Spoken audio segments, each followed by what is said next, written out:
maka bagi seorang aktivis dan pejuang harus mampu menguasai mimbar yang sama.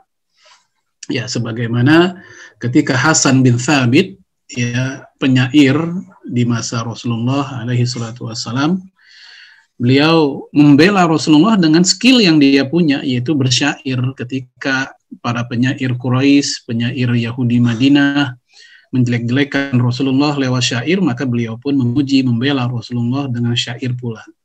Artinya ketika sebagian orang mendiskreditkan Islam lewat film, ya kita koreksi dengan film. Mereka mendiskreditkan Islam dengan buku, kita bantah dengan buku.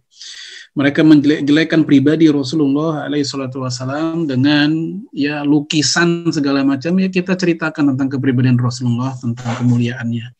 Intinya jangan sampai aktivis Islam kehabisan cara, kehabisan akal begitu untuk memperjuangkan agamanya. Salah satunya dengan cara dakwah di era digital ini, ya dengan aplikasi, dengan apa begitu.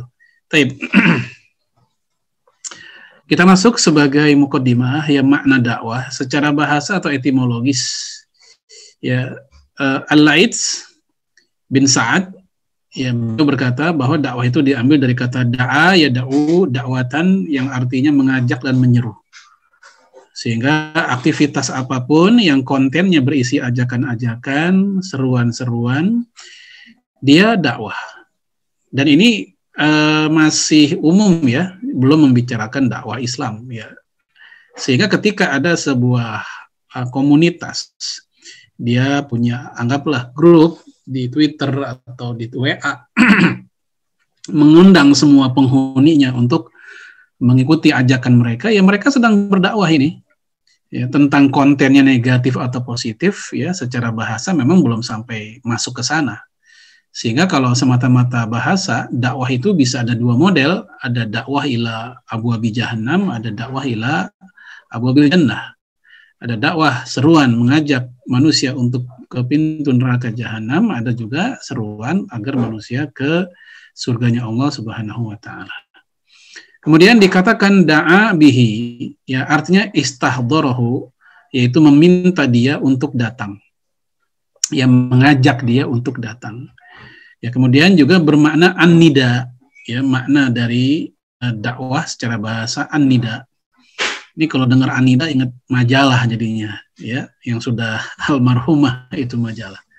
Ya, yang artinya panggilan dan tolab, ya, tolab artinya permintaan, permohonan dan doa.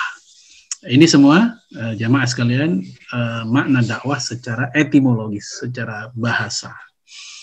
Namun kita tahu yang namanya definisi dalam hal apapun itu selalu ada dua, ada etimologis, ada terminologis. Ya, terminologis secara syara'an, ya secara fikihnya.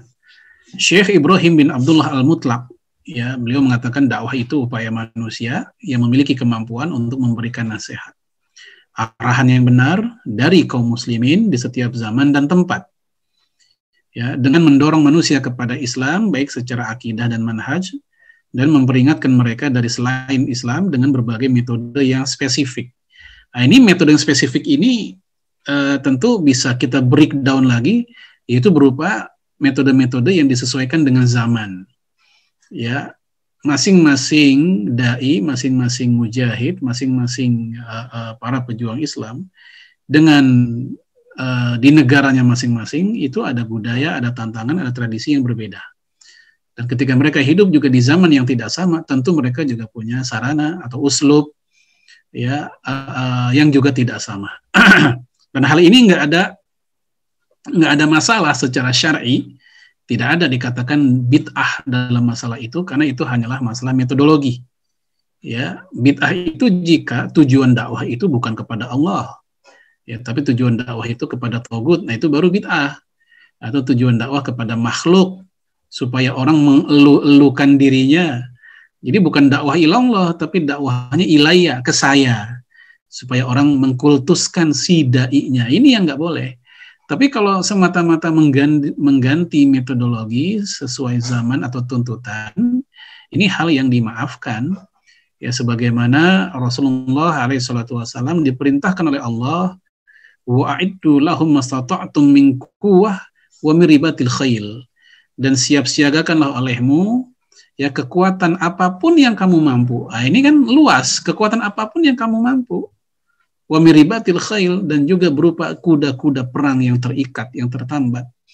Ini karena zaman itu ya kuda kendaraan yang paling favorit untuk peperangan. Tentu zaman sekarang ya berkembang, nggak lagi menggunakan itu. Taib, sekarang kita lihat penjelasan Syekh Muhammad Namr Al-Khatib. Dia mengatakan al-hathu ala fi'lil khairi wajtinabish syarr. Dakwah itu adalah dorongan untuk melakukan kebaikan dan menjauhi kejahatan. Wal amru bil ma'ruf wan nahyi 'anil munkar. Dan juga amar ma'ruf dan nahi munkar. Ini bagian dari dakwah. Jadi dakwah itu lebih umum dari sekedar amar ma'ruf nahi munkar. Amar ma'ruf nahi munkar itu ya sistem ya atau subbab dari bab dakwah. Wa tahbib bil fadilah, dan juga dorongan agar manusia cinta dengan keutamaan, hal-hal yang baik, hal-hal yang pantas, hal-hal yang mulia.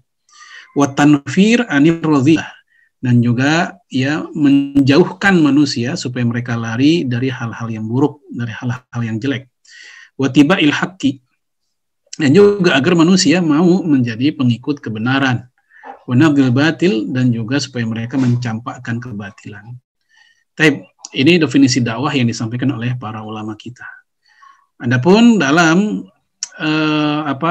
Rasmul Bayan ya, yang namanya dakwah itu ada penjelasan sendiri, yaitu dakwatun nas ilallah, ya, ajakan manusia kepada Allah. Jadi ajakan manusia kepada Allah artinya begini, yang ngajak manusia, yang diajak juga manusia gitu. Da'inya manusia, mat'u'nya juga manusia, sama-sama manusia. Karena sama-sama manusia, maka biasanya akan muncul nanti di lapangan hal-hal yang sifatnya manusiawi. Apa misalnya? Si da'inya muncul rasa malas, si da'inya muncul rasa enggak pede, si da'inya muncul bosan. Itu manusiawi. Termasuk juga si da'inya muncul keinginan untuk tenar, ya, hubus syukur, pengen masyhur, dan hubuz zuhur, pengen nampak, pengen muncul. Ya itulah manusia. Dan mat'unya juga manusia. Apa misalnya? Ya mereka menolak. Ada juga yang responnya bagus, ada yang lelet, ada yang setipe Abu Bakar, begitu cepat, responsif. Ada yang setipe Abu Sofyan, ya sambutan terhadap dakwah lambat, tetapi kemudian jadi tetap pembela Islam. Ada juga yang setipe Abu Jahal dan Abu Lahab, selamanya menjadi musuh Islam. Itulah manusia kayak begitu. Dakwatun nas ilallah, kepada Allah. Jadi bukan ilaina, ke kelompok, ke kami. Kalau dakwah kepada kelompok, ilaina, khawatir ini menjadi sumber munculnya ta'assub. Ta'assub itu fanatisme kelompok. Karena ketika ilaina, ke kami, nanti juga ada yang ilaihim, ke mereka. Ya, kalau udah kami dan mereka, ya ini udah cikal bakal terjadinya gesekan antar aktivis Islam. Maka harus ilallah, kepada Allah. Jadi bukan ilaiya sebagai sumber kultus individu, dan juga bukan ilaina sebagai sumber gesekan atau perpecahan di antara sesama aktivis. Ya, bil hikmah wal mau'izatil hasanah, dengan hikmah dan pelajaran yang baik. Wajadilhum bilatihi hasan, dan juga mendebat mereka dengan cara yang lebih baik. Ini metodologi. Ya, hikmah dengan kebijaksanaan, dengan hal-hal yang bijaksana. Sebagaimana Rasulullah alaihi salatu wassalam, ketika Rasulullah didatangi anak muda yang suka berzina, ketika dia masuk Islam, dia pun minta izin supaya dia diizinkan tetap berzina. Ya, kisah ini direkam oleh Imam Ahmad dalam kitab Musnadnya. Nah, Rasulullah ketika tahu ada orang yang minta diboleh-bolehkan berzina, Rasul tidak marah. Karena Rasul tahu ini orang baru masuk Islam, dia mu'allaf. Ya tentu beda dengan orang yang sudah lama ngajinya. Maka Nabi pun mengajak dia berpikir, apakah engkau punya istri, punya ibu, punya anak perempuan, punya. Nah, apa pendapatmu kalau istrimu dizinai? Wah, saya marah. Apa pendapatmu jika anak gadismu dizinai? Oh, saya bunuh tuh orang. Apa pendapatmu, apa sikapmu jika ibumu dizinai? Ya, saya bunuh itu orang. Lalu kata Rasulullah, itulah sikap mereka yang bisa jadi yang kau zinai adalah anak dari mereka, atau ibu dari mereka, atau istri dari mereka. Kalau kamu marah, mereka pun juga marah. Akhirnya orang ini pun berpikir bahwa apa yang dia lakukan itu atau yang dia minta itu salah. Nah, ini contoh bil hikmahnya Rasulullah sekaligus ya bil mau'izatil hasanah, dengan memberikan pelajaran yang baik. Hatta yakhruju min zulamatil jahiliyah ila nuril Islam, sampai mereka keluar dari kegelapan jahiliyah menuju Islam. Nah, ini hadaf, target. Ya, target dakwah supaya mereka keluar dari kegelapan jahiliyah apapun, baik jahiliyah akidah, jahiliyah hobinya, fikrohnya dan seterusnya, ila nuril Islam, kepada cahaya Islam. Ya. Kemudian juga supaya mereka yakfuru bitaghut wa yu'minu billah, mereka kufur terhadap taghut dan beriman kepada Allah. Ini definisi dakwah sudah lama sekali kita pelajari ketika kita mengkaji ya Rosmul Bayan begitu. Baik. Kemudian kedudukan hukumnya. Ya Allah berfirman, wal takum minkum ummah, hendaknya di antara kalian ada segolongan umat. Yad'una ilal khair, yang mengajak manusia pada kebaikan, wa ya'muruna bil ma'ruf, dan memerintahkan mereka pada kebaikan. Ya, ada ma'ruf, ada khair di sini. Wa yanhauna 'anil munkar, mencegah mereka dari kemungkaran, wa ulaika humul muflihun, mereka itulah orang-orang yang beruntung. Nah, ayat ini menggunakan kata min, lihat di situ minkum, di antara kamu. Nah, sehingga terjadi pendapat yang berbeda di antara para ulama tentang memaknai ayat ini. Apakah dakwah itu wajib kifayah atau wajib ain? Mereka sepakat dakwah itu wajib karena di sini menggunakan kata perintah. Lam sukun di sini lam lil amr nih. Wal takun ini adalah lam lil amr, huruf lam yang berfungsi sebagai himbauan, perintah. Al aslu fil amri lil wujub, hukum dasar dari perintah menunjukkan wajib. Sehingga seluruh ulama sepakat dakwah itu hukumnya wajib. Yang mereka berbeda adalah ini, wajibnya apa? Apa fardu ain atau fardu kifayah?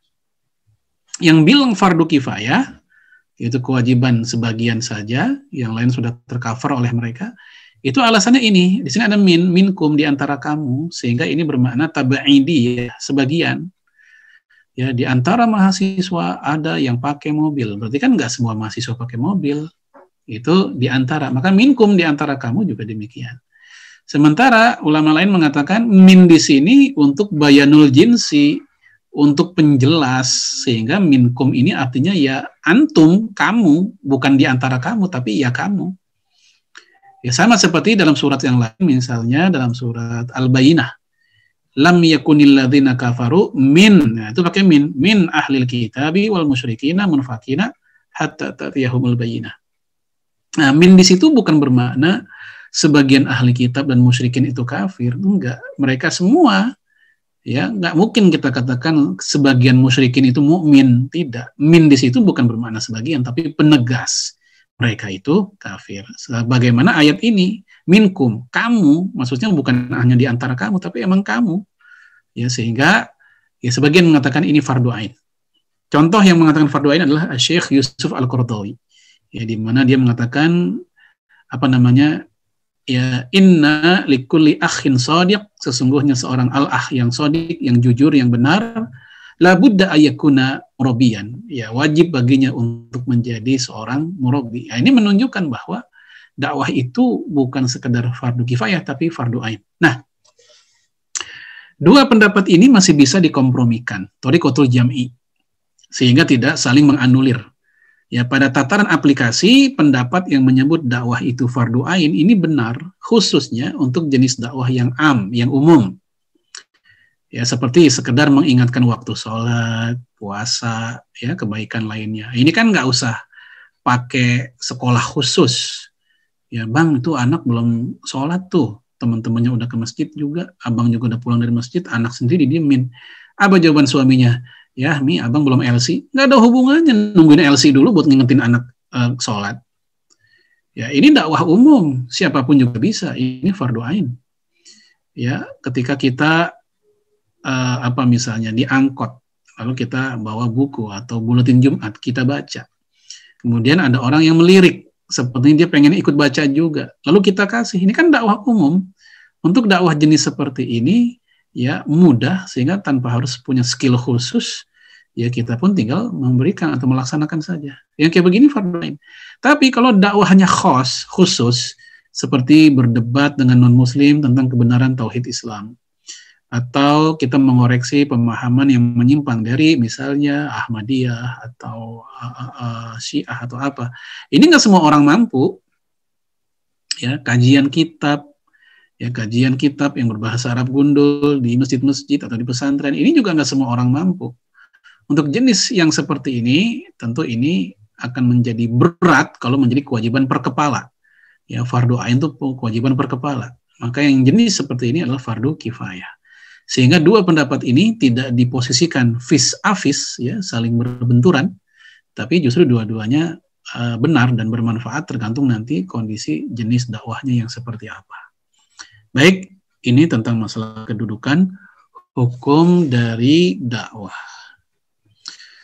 Kemudian, Bapak Ibu, a'azanallahu wa iyyakum, anasirud dakwah, unsur-unsur dalam dakwah.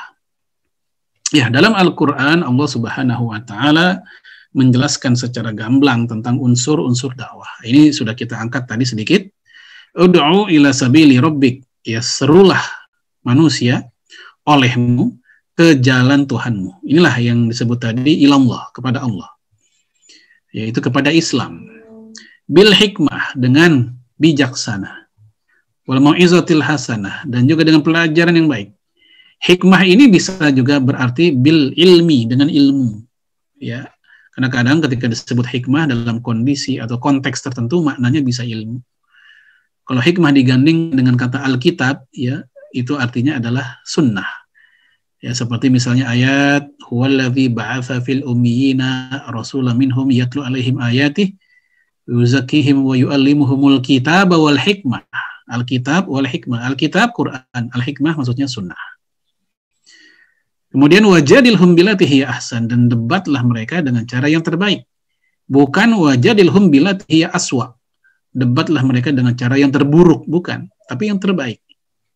Dengan argumentasi, dengan pilihan kata yang bisa dimengerti, ya, dengan uslub, tata cara yang juga tidak membuat lawan bicara sakit hati.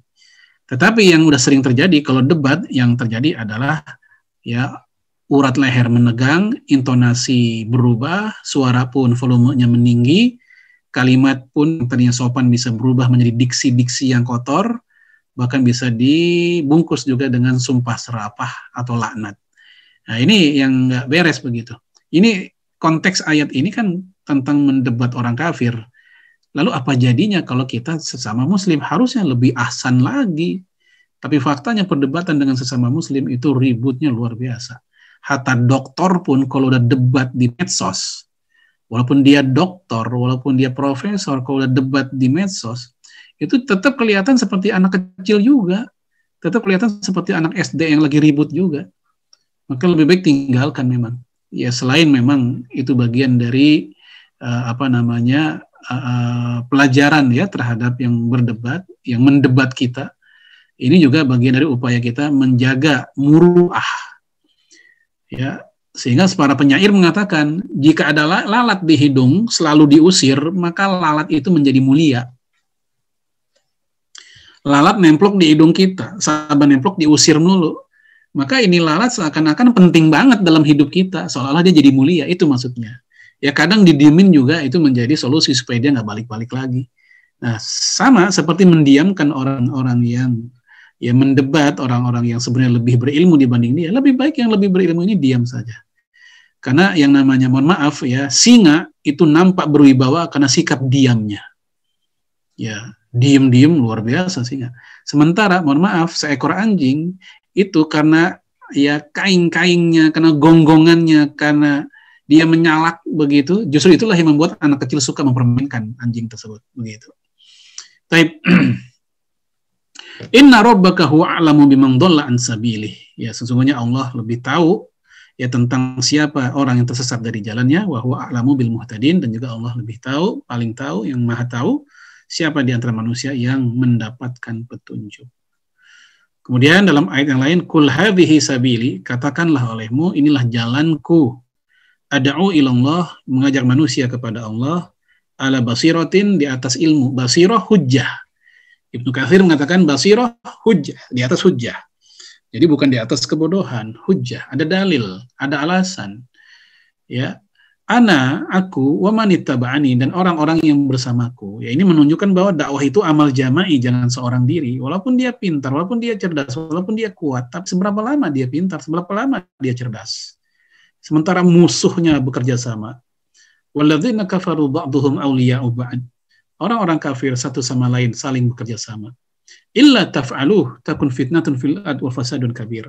Kalau kamu tidak bekerja sama juga seperti mereka kerja sama, maka akan terjadi kerusakan dan fitnah di muka bumi. Nah, ini kan yang akhirnya terjadi, umat Islam nafsi-nafsi, masing-masing aktivis merasa ya punya banyak pengikut, punya banyak pendengar, punya banyak audiens, padahal dia juga ada masanya. Kita lihat para ustadz pun, para dai pun ada masanya. Masa-masa ustadz fulan tahun 80-an, 90-an sudah berakhir. Masa-masa ustadz fulan tahun 2000-an sudah berakhir. Kan begitu. Coba kalau mereka kerjasama, insya Allah benih yang mereka tinggalkan, tanaman yang mereka tanam, itu akan menjadi sebuah gerakan dan energi yang besar. Tapi hari ini kan nggak ada, paling yang tersisa hanya bekas-bekas rekaman ceramahnya saja, tapi tentang peninggalan atau warisan pemikiran atau generasi yang mereka wujudkan itu tidak ada. Baik. Kemudian wa subhanallahi wa ma ana minal musyrikin, dan maha suci Allah dan aku bukanlah orang-orang yang musyrik. Nah, dari dua ayat ini kita mendapatkan paling tidak ada 5 unsur dalam dakwah. Di mana 5 unsur ini nggak boleh dilupakan. Yang pertama, aktivitasnya, yaitu dakwah itu sendiri, dakwah ilallah. Menyeru manusia kepada Allah. Kemudian yang kedua, pelakunya, da'inya, duatnya, ana wa manittaba'ani. Aku dan orang-orang bersamaku. Ya, secara amal jama'i tadi. Yang ketiga, metodenya, metodologinya. Dengan hikmah, memberikan pelajaran yang baik, dan berdebat dengan cara yang terbaik. Yang keempat, target dan tujuannya. Itu agar manusia mendapatkan hidayah Allah. Ya tadi, ilallah, kepada tauhid, dan menjauh dari kesesatan. Kemudian yang kelima, objeknya. Yaitu manusia, umat manusia. Jadi bukan hanya umat Islam. Hari ini, umumnya para duat, ya, para aktivis Islam itu dakwahnya ya menyasar pada internal umat Islam. Ya memang ini hal yang penting dalam rangka merawat ya umat Islam untuk kokoh istiqomah terhadap agamanya. Tapi justru yang kita lihat perhatiannya relatif lebih kecil, ya bahkan sangat kecil, itu mendakwahkan non-Muslim secara gentle begitu.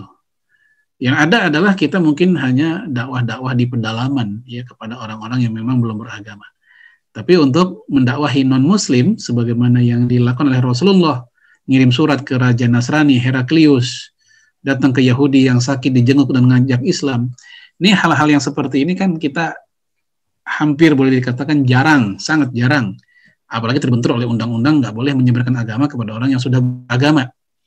Sementara non-Muslim justru sangat gencar menyebarkan agama mereka kepada umat Islam. Dan mereka tahu tentang peraturan tadi.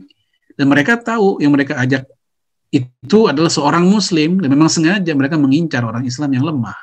Ekonomi, lemah pemahamannya. Ya, sementara kita sangat taat dengan peraturan tadi. Tidak mendakwahkan Islam kepada orang yang sudah beragama. Ya, padahal mereka diam-diam melanggar peraturan itu. Ya, dan mereka nggak peduli memang atas peraturan itu, yang penting tujuan mereka tercapai. Taib. Ini 5 unsur yang ada di dalam dakwah. Kemudian kita bicara sarana. Ya, ayat yang tadi ya wa'iddu lahum mastata'tum min quwwah wa min ribatil khail. Dan siapkanlah untuk menghadapi mereka kekuatan apa saja yang kamu sanggupi, yang kita punya, yang kita ada skillnya. Ya, dan dari kuda-kuda yang ditambat untuk peperangan. Ini konteks perang zaman dulu, pakai kuda, pakai tombak, ya, pakai panah. Ini kata kuah, kekuatan di sini, itu oleh Rasulullah diartikan sebagai ar-romyu, panah, atau lemparan, ya, bisa panah, bisa tombak, atau yang semisal itu. Nah, ayat ini menunjukkan beragamnya sarana perjuangan, baik karena penyesuaian zaman, tempat, dan efektivitas. Ya, kita lihat keterangan dalam hadis Imam Muslim ketika Rasulullah sendiri yang menjelaskan, menafsirkan arti ya wa'iddu lahum masata'tum itu. Kata Rasulullah, ala innal quwwata ar-ramyu. Ketahuilah, kekuatan yang dimaksud dalam ayat ini adalah ar-ramyu, lemparan. Dan sekarang kita tahu hampir semua peperangan menggunakan peluru yang melempar. mau misil, mau rudal, mau senapan, semua bentuknya lontaran semua. Dan itulah kekuatan. Kalau sekarang mungkin ar-ramyu, lontaran juga bisa berupa lontaran ide, gagasan, atau hujah yang kuat ketika berhadapan dengan mereka yang mencoba membranding Islam dengan yang negatif, membranding Rasulullah dengan hal yang negatif.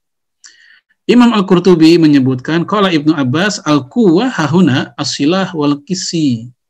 Kata Ibnu Abbas, kekuatan dalam ayat ini artinya adalah as-silah, senjata, dan al-qisi. Al-qisi benda-benda keras yang memang saat itu menjadi senjatanya gitu. Nah, zaman sudah berubah, 14 abad sudah berlalu. Tentu tuntutannya udah berbeda.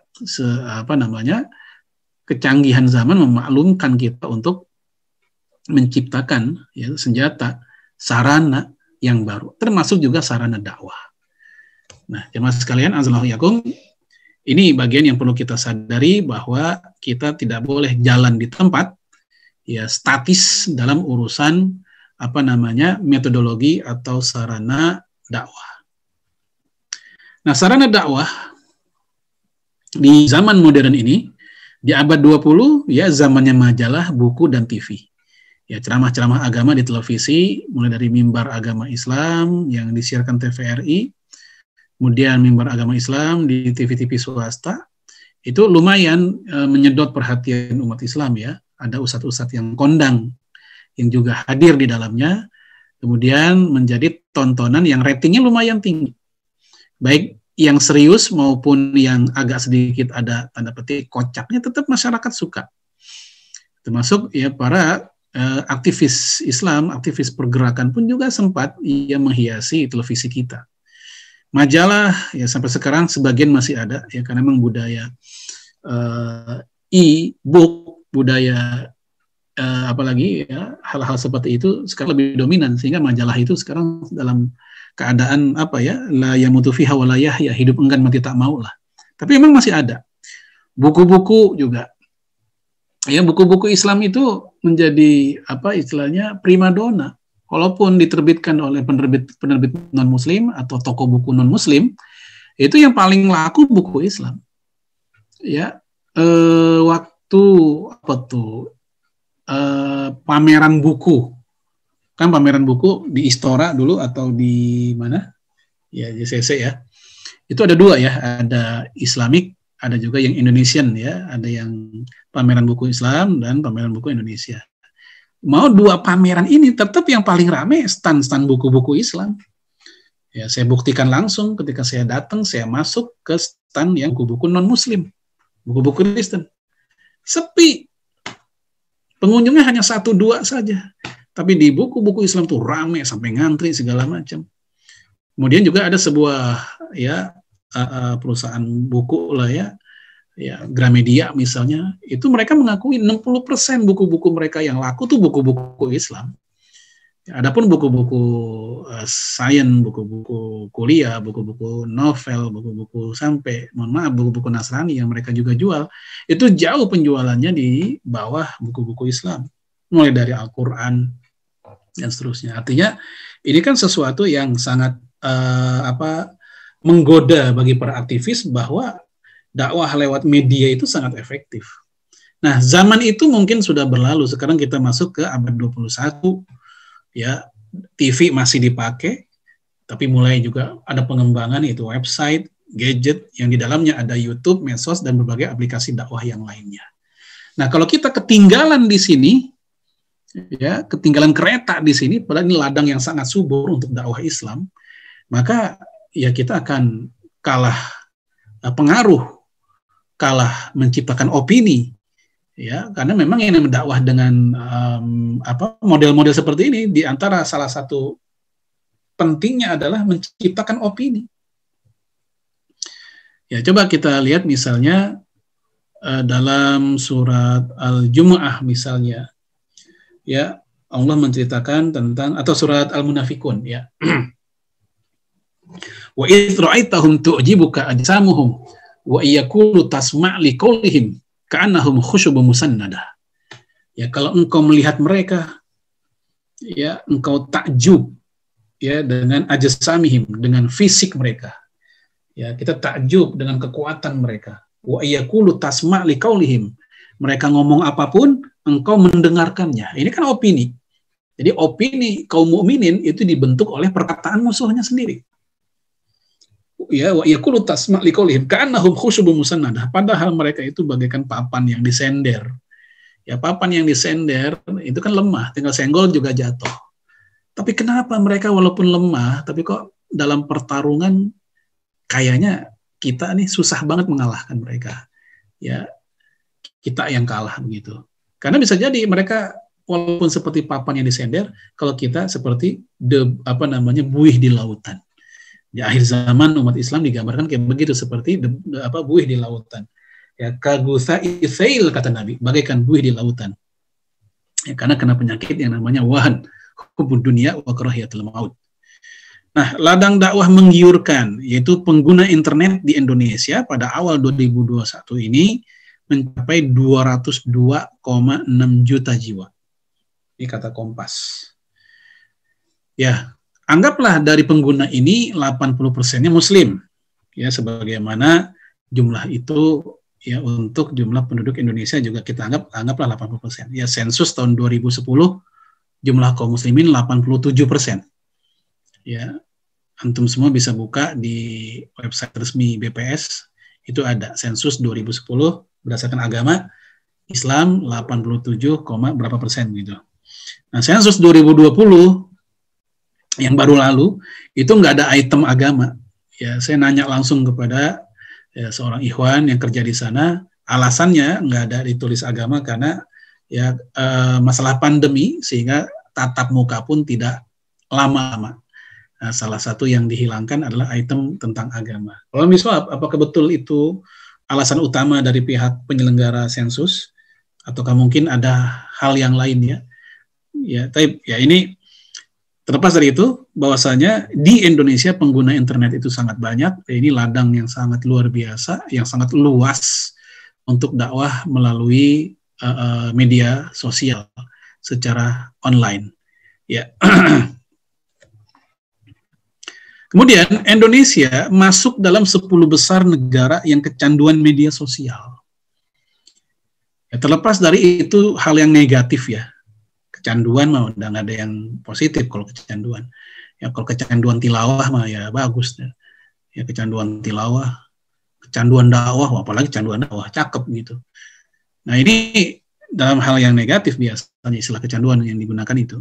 Nah, ini salah satunya adalah kecanduannya umat orang Indonesia, dan Indonesia masuk 10 besar dan posisinya di peringkat 9 dari 47 negara. Dan untuk rata-rata orang Indonesia bermedsos ria dalam sehari 3 jam 14 menit. Ini di atas rata-rata ya globalnya dunia. Rata-rata sedunia itu 2 jam 25 menit. Nah, khusus untuk Indonesia, orang Indonesia rata-ratanya 3 jam 14 menit. Yang paling tinggi siapa? Paling tinggi adalah Filipina. Ya, Filipina itu nomor 1.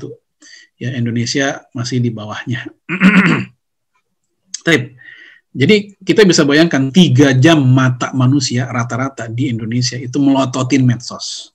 Ada yang melototin Facebooknya, ada yang melototin WA-nya, ada yang melototin Twitternya atau yang lain-lain. Nah, ketika ini menjadi perhatian yang cukup fokus dari sebagian umat manusia di Indonesia, maka sangat disayangkan kalau kita menyia-nyiakan. Kita pun kadang ikut-ikutan nge-share sesuatu yang tidak manfaat. Sekedar hahaha hehe saja. Sekedar ketawa ketiwi yang tidak ada manfaatnya. Ya. Oleh karena itu kita berupaya ya paling tidak dimulai dari diri sendiri agar HP yang kita miliki, gadget yang kita miliki, medsos yang kita punya akun di dalamnya itu juga bisa menjadi sebab kita masuk ke surga. Ya. Jangan sampai menjadi sebab kita masuk ke neraka. Karena emang benda-benda ini punya 2 sisi. Ya, sisi yang salbiyah dan ijabiyah. Baik sisi yang positif atau negatif. Dia bisa ngerusak orang. Dan dia pun juga bisa mencerdaskan orang. Dia bisa menjadi sebab runtuhnya sebuah kekuasaan. Jangan lupa Arab Spring itu diawali kasus di Tunisia. Ya, seorang yang membakar dirinya Lalu kemudian ini diberitakan di medsos, ya saling saut bersahut hingga menjadi gerakan massa, hingga terjadilah yang namanya kudeta terhadap pemerintah. Dan terus itu ngerembet kemana-mana, termasuk sampai ke Mesir, ya di Facebook itu rame tentang masalah keinginan buat meruntuhkan atau menurunkan siapa Husni Mubarak saat itu. Ini berawal juga dari medsos. Termasuk juga akhirnya dicabutnya lampiran kemarin apa tuh tentang undang-undang Homer, minuman keras itu juga salah satunya kalau kita mau akui ya bagian dari dakwah lewat medsos. Ya, kita men-share-nya, mengoreksinya, kita viralkan. Ya, kita sebar di banyak grup, mau di WA, mau di Facebook, mau di mana.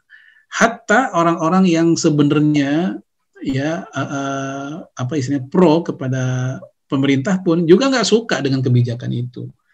Dan akhirnya alhamdulillah dicabut. Terlepas memang belum memuaskan banyak pihak. Terlepas dari itu, ini membuktikan saja efektivitas dakwah, rewelnya dakwah di medsos itu ada hasil.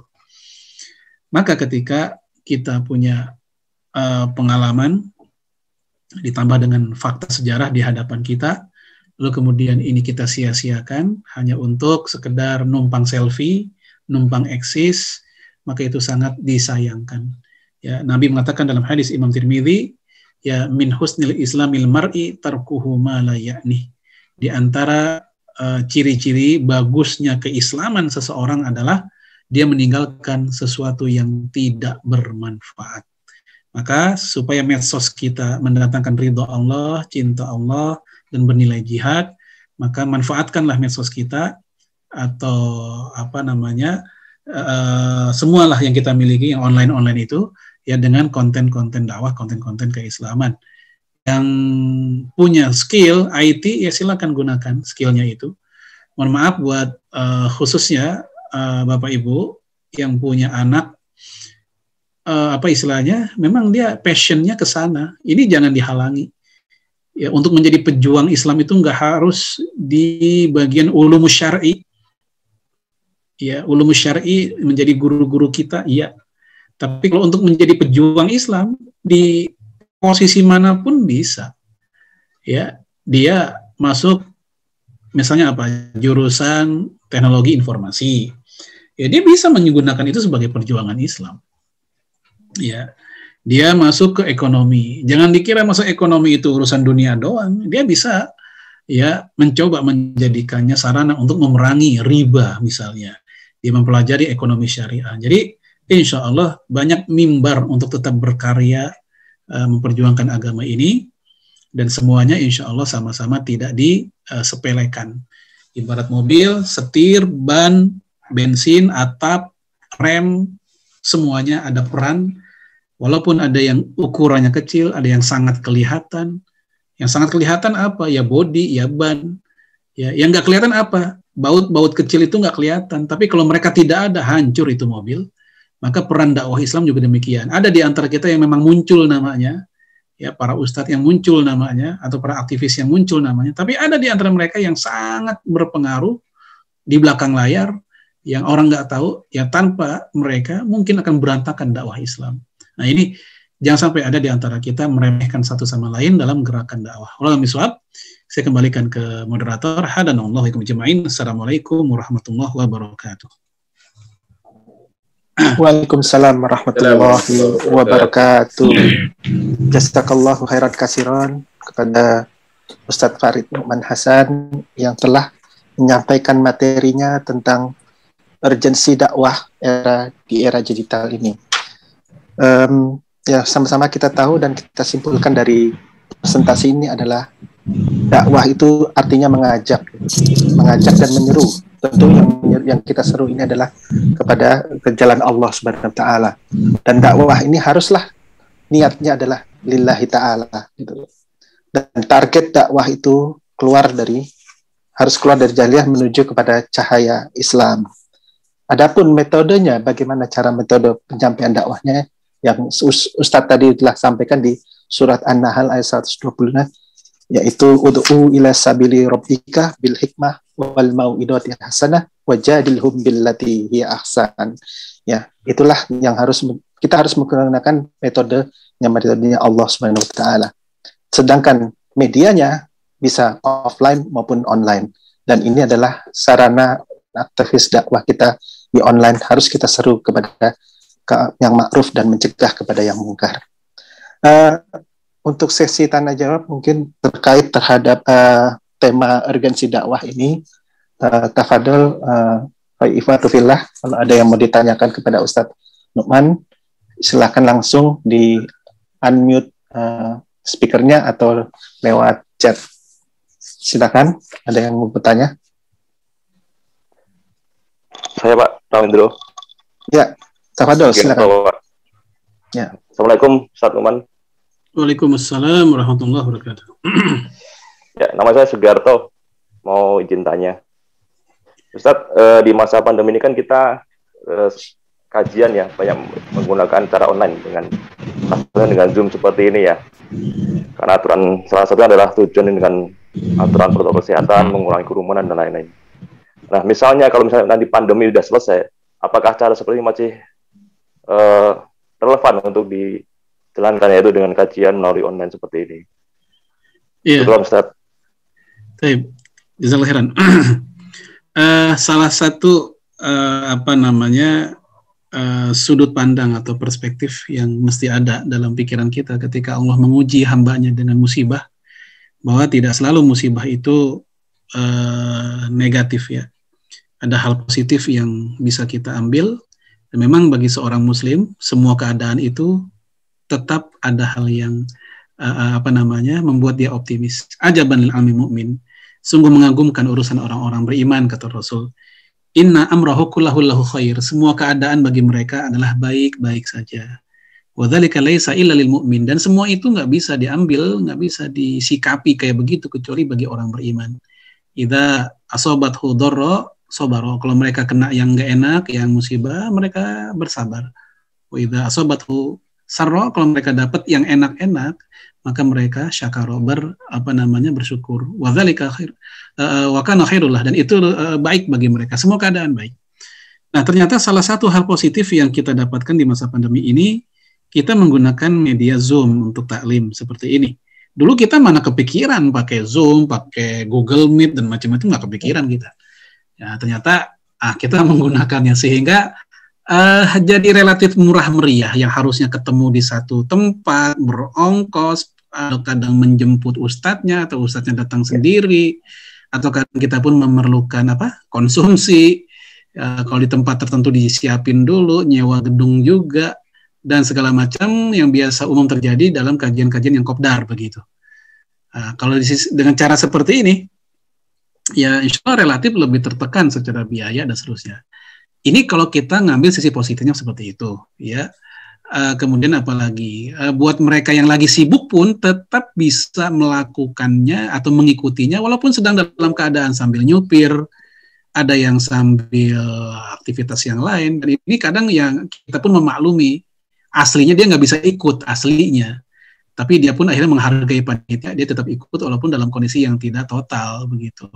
Coba kalau dalam keadaan kopdar yang nggak bisa ikut karena bentur, mungkin dia benar-benar nggak bisa ikut, sehingga jumlah yang hadir pun tidak sesuai harapan. Itu sisi positif. Tapi sisi negatifnya ada juga memang. Pertama, hal seperti ini bisa, mengurangi anggaplah ya tingkat keberkahan sebuah majelis. Ya, karena salah satu keberkahan majelis itu adalah ketika terjadi tatap muka antara murid dan guru. Ya, sebagaimana yang biasa dilakukan oleh para salafus soleh kita. Ya, innal malaikata la tad'u ajnihataha ridwan li talibil ilmi bima yatlub. Para malaikat mendatangi majelis-majelis ilmu. Mereka meletakkan sayap-sayapnya di atas majelis tersebut karena mereka ridha terhadap orang-orang yang hadir di dalamnya. Tentunya yang seperti ini, kalau mau dikiaskan, kan kita sekarang lagi majelis ilmu juga. Nah, apakah kias itu bisa berlaku? Ya, termasuk keutamaan, apakah malaikat yang dimaksud, malaikat rahmat itu juga menghadiri majelis kita saat ini karena kita enggak dalam keadaan satu majelis? Ya, ataukah makna hadis tadi memang bermakna secara harfiah seperti itu saja, ataukah juga bisa bermakna seperti saat ini yang kita lakukan? Nah, ini kan siapa yang berani memastikan. Tapi kalau seandainya majelis itu memang berkumpul dalam satu tempat, tidak ada yang beda pendapat, itulah majelis yang dimaksud. Gitu. Belum lagi nanti, mohon maaf, kalau kita keenakan dengan cara seperti ini, akhirnya berdampak pada orang mager. Tahu ya, mager, malas gerak. Acaranya di mana? Ya, di gedung anu. Ada, kenapa nggak Zoom aja sih? Zaman udah begini juga, kan gitu. Jadi yang seperti ini ya ada hal yang positifnya dan bisa dirawat, tapi juga hati-hati jangan sampai juga kita melupakan yang paling asas ya. Pertemuan yang paling asas adalah ketemu satu sama lain. Ada musafahah, saling berjabat tangan di situ. Ada ta'liful qulub, ikatan hati di antara mereka yang hadir di dalamnya. Kita juga bisa memandang wajah orang secara langsung di sana, menanyakan kabar, kesehatan dan seterusnya. Jangan lupa dulu waktu zaman belum ada WA atau semisalnya, ketika ada saudara kita tahu dia sakit, biasanya kita nggak cukup ngucapin syafahullah atau apa, langsung kita paranin ke rumahnya atau kita datang ke rumah sakit. Si fulan sakit apa? Sakit anu. Kok nggak bilang-bilang? Yuk kita ke rumahnya. Sekarang ketika ada WA, si fulan sakit, cukup kita bilang syafahullah. Seakan-akan sudah selesai urusan dan hak sesama muslim. Ini karena tadi faktor keenakan tadi. Nah, oleh karena itu sekali lagi yang seperti ini ada positifnya, silahkan dirawat, silahkan dipakai.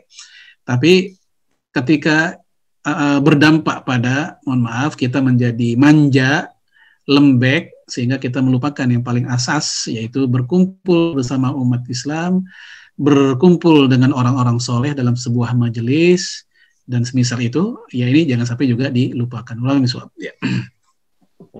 Syukran Ustaz. Ya, Afwan. Baik.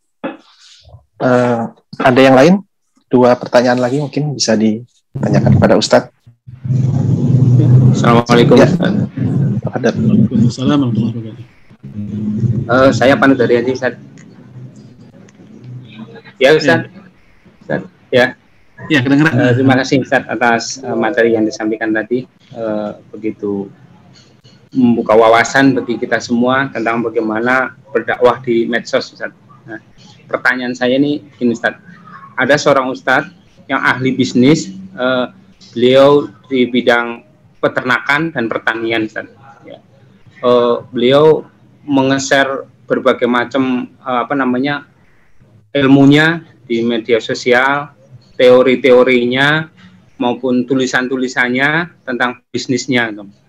Tapi beliau sendiri sebetulnya bisnisnya belum begitu mumpuni, belum begitu jalan. Tetapi ilmunya boleh kita ambil, boleh kita praktekkan karena sudah banyak yang mempraktekkan dengan berhasil atas ilmu beliau, gitu. Nah, pada suatu ketika kami dari pengurus masjid ingin mengundang beliau untuk mempraktekkan atau untuk menjadi narasumber tentang ilmu bisnis dan ilmu bisnisnya itu, tetapi ada panitia yang menentang.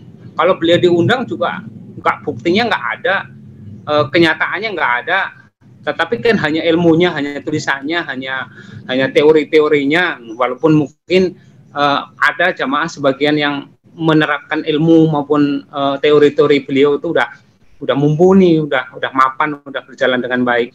Itu menurut Ustadz seperti apa Ustadz berdakwah seperti itu? Jadi beliau hanya memiliki ilmu, memiliki teori, buku juga, terus di dalam medsosnya juga cara menyampaikannya juga luar biasa, begitu bagus, begitu indah. Tapi memang sudah ada jamaah yang mencoba untuk mempraktekkan itu bagus. Itu menurut Ustadz bagaimana Ustadz? Terima kasih Ustadz. Assalamualaikum warahmatullahi wabarakatuh. Waalaikumsalam warahmatullahi wabarakatuh. Baik, jazakallahu khairan. Mungkin dalam hal ini saya mengajak Bapak Ibu berpikir begini dulu. Ini saya alami waktu saya diminta menjadi ngisi acara walimatus safar resmi yang diadakan oleh sebuah instansi pemerintah di Kabupaten Sambas, Kalimantan Barat.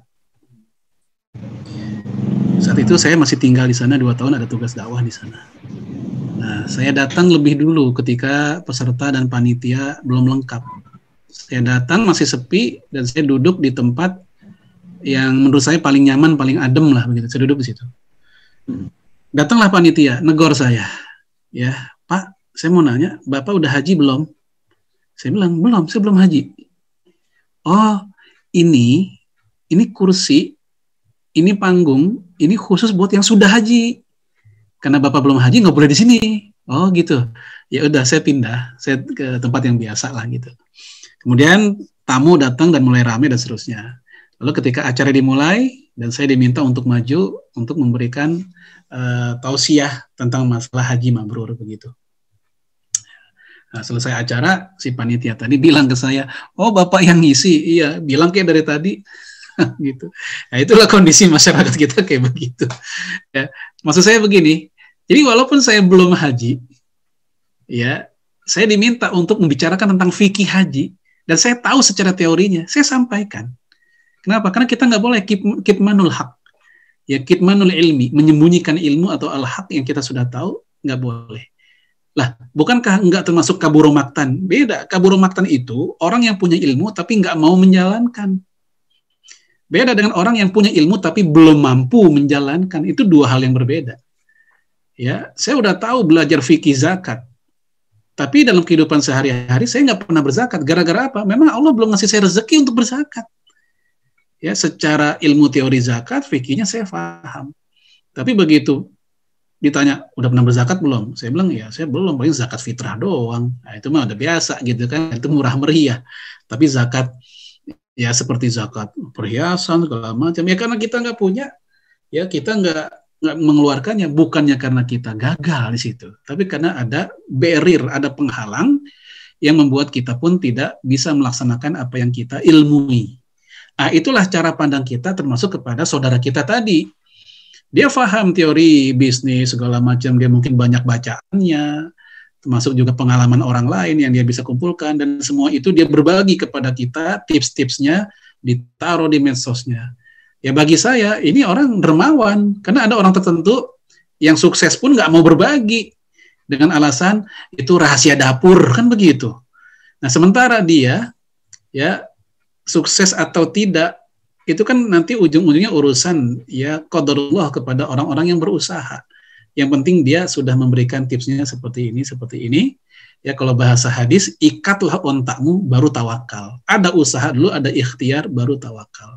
Sehingga apa yang dia lakukan, walaupun kenyataannya bisnis dia masih biasa-biasa aja, belum sukses, tapi dia sudah mau berbagi teori-teorinya, ya itu sudah hal yang positif gitu. Dan kita tidak dibebani sebagai penikmat ilmu, kita tidak dibebani apakah penyebar ilmu itu sudah mengamalkan atau tidak. Tidak demikian.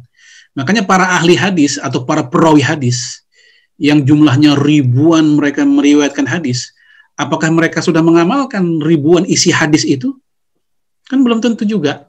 Sehingga para ahli hadis yang lain mengatakan tidak menjadi sebuah beban bagi seorang murid ya untuk mengambil hadis dari seorang syekh, di mana syekh tersebut juga harus mengamalkan ilmu isi hadis tersebut. Itu nggak menjadi sebuah syarat ya bagi seorang murid. Tinggal silakan diambil itu hadis dari seorang syekh, walaupun itu hadis secara konten belum diamalkan oleh gurunya tersebut. Itu bukan tugas si murid ini, itu urusan si guru kepada Allah Subhanahu wa taala. Wallahu a'lam. Ya. Ya. Baik, Ustaz, ada yang lain mungkin satu lagi. Silakan. Di chat ada itu Pak MC.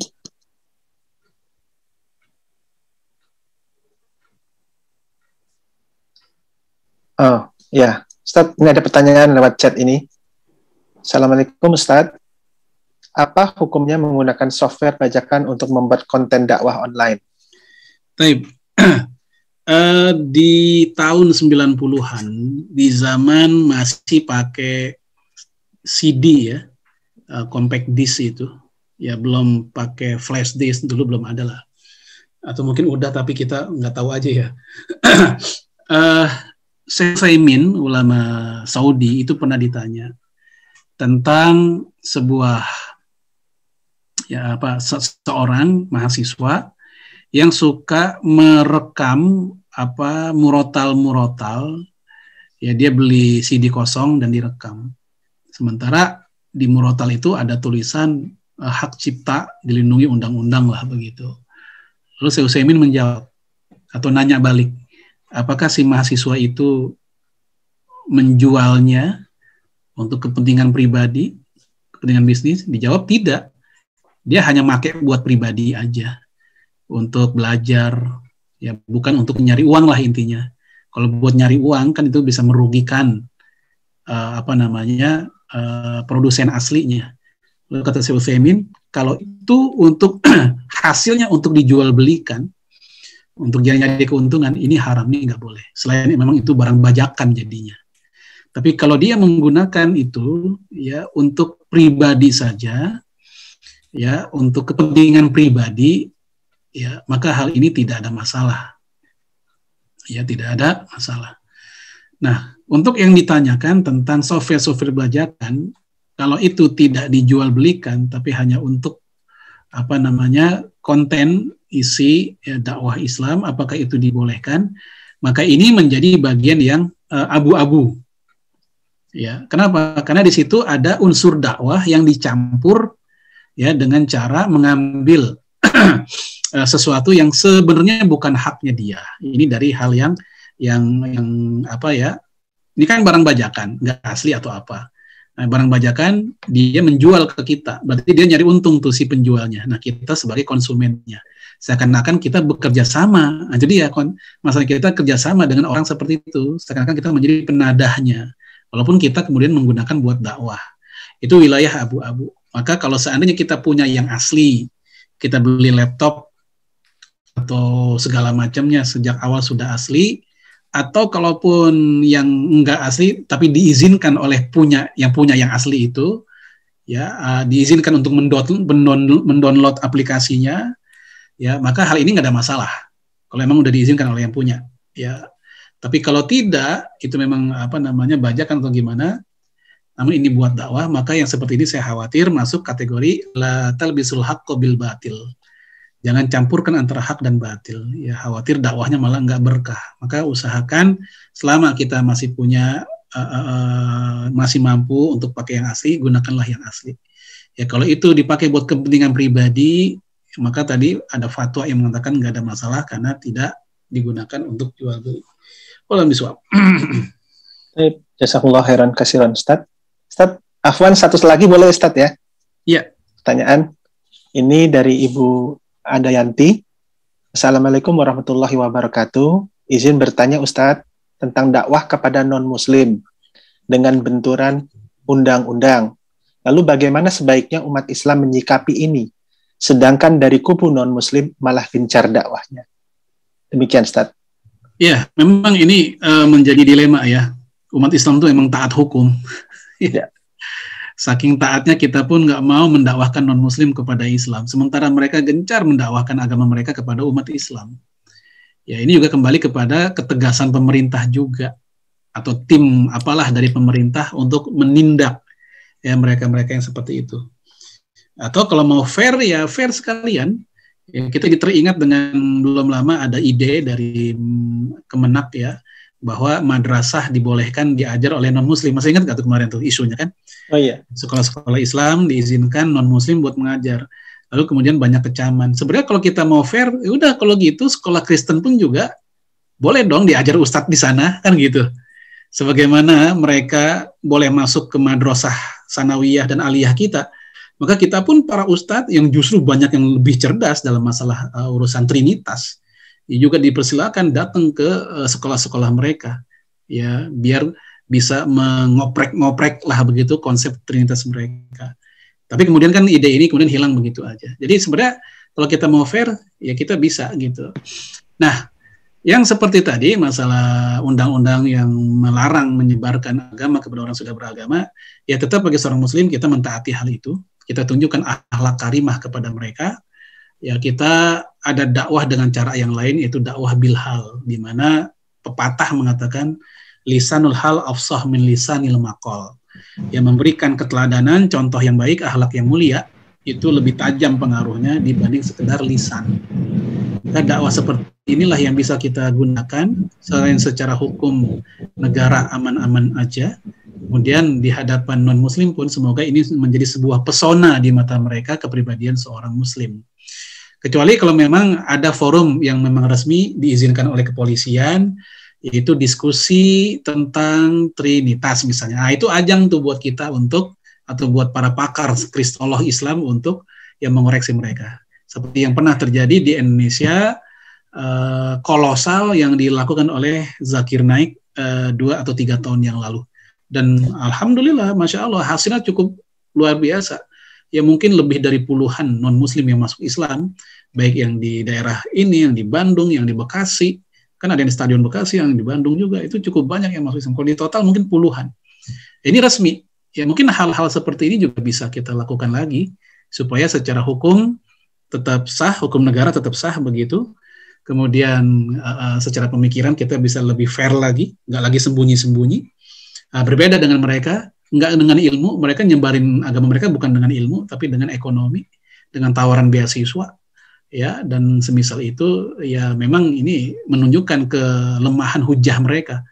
Kalau mereka kuat hujahnya nggak mungkin dengan cara ekonomi, tapi dengan cara dialog yang benar tadi. Kalau misal, baik Ustaz.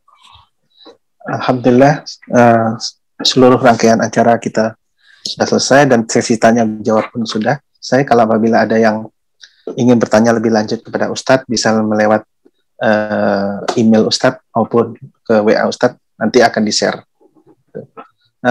Alhamdulillah kita sudah ada di penghujung acara ya. Sebelum itu mungkin kita persilahkan Ustadz Muhammad Melianto untuk membacakan doa. Tafadhol Ustadz Melianto. Jazakallahu khair Pak MC, Pak Ustadz Rawindro. Alhamdulillah wa fillah rahimakumullah. Kita sudah berada di penghujung majelis kita pada malam hari ini.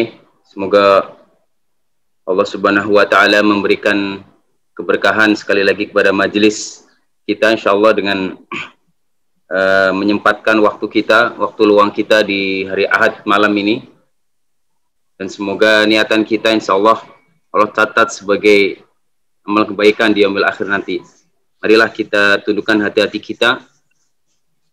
Kita mohon kepada Allah semoga apa yang telah kita dapat, apa yang telah disampaikan oleh Ustadz Farid Uman bisa memberikan perubahan pada kita semua untuk senantiasa kembali semangat untuk berdakwah baik secara offline maupun online ya.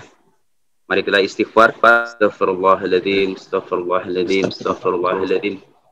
حمدا شاكرين حمدا ناعمين حمدا يعفي نعمه ويكافي مزيده يا ربنا لك الحمد كما ينبغي لجلال وجهك الكريم وعظيم سلطانك اللهم صل وسلم على سيدنا ومولانا محمد اللهم أنت ربي لا إله إلا أنت خلقتني وأنا عبدك وأنا على عهدك ووعدك ما استطعت أعوذ بك من شر ما صنعت أبو لك بنعمتك علي وأبو بذنبي فاغفر لي فإنه لا يغفر الذنوب إلا أنت يا حي يا قيوم برحمتك أستغيث ربنا ظلمنا أنفسنا وإن لم تغفر لنا وترحمنا لنكونن من الخاسرين وتب علينا إنك أنت التواب الرحيم اللهم إني أسألك علما نافعا ورزقا طيبا وعملا متقبلا ربي أدخلني مدخل صدق وأخرجني مخرج صدق واجعل لي من لدنك سلطانا نصيرا ربي أوزعني أن أشكر نعمتك التي أنعمت علي وعلى والدي وأن أعمل صالحا ترضى وأدخلني برحمتك في عبادك الصالحين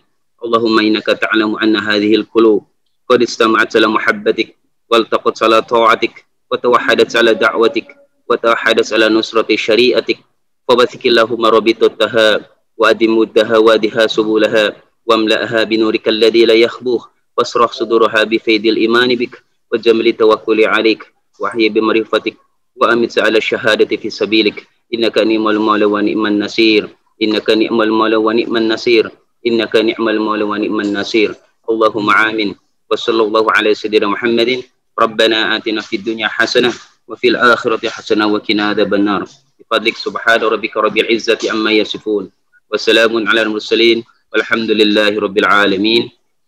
Kita tutup dengan doa penutup majelis.